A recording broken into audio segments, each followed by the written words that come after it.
components of a healthy data utilizer. So you have some clients, you can name them or not name them, doesn't really matter to me on the show, but components of healthy utilizers, they have certain roles in place, certain principles which they operate on, and certain types of governance. I mean, one of the reasons we're having this conversation is I read a paper that you wrote 3 years ago on data governance, and I thought, man, I wish I had read this 6 years ago, or maybe it is that old, and I just didn't.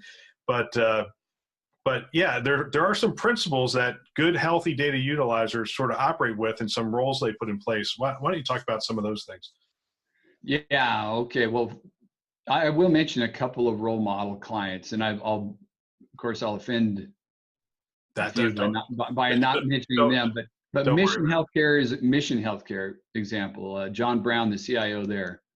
North Carolina, right? Yep. Allina, the culture there at Allina.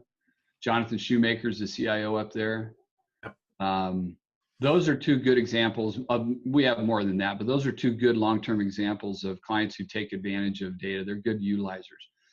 And they have a great combination of defining their data-driven goals from the top down, sort of the Intermountain model, frankly, which is the board is going to approve some significant financial and clinical goals for the next year.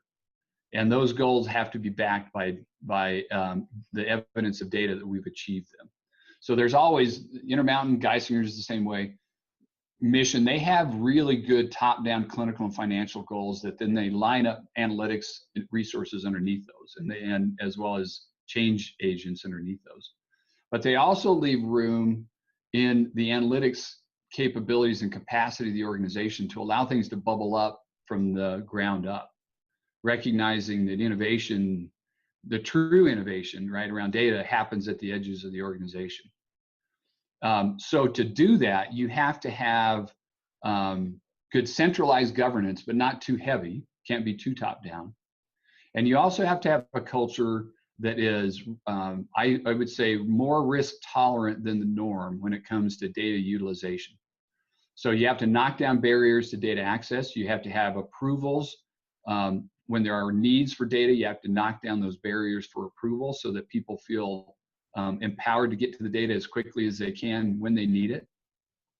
And then you have to trust people with data. You have to push it out to the edges of the organization. You have to give each person in the organization that wants data the data they need, as opposed to some organizations who still have a very authoritarian governance structure, a very authoritarian security environment, and a very authoritarian utilization environment. And, I still hear to this day, we can't trust this person with that data because they'll misuse it. We can't trust them with their own ignorance.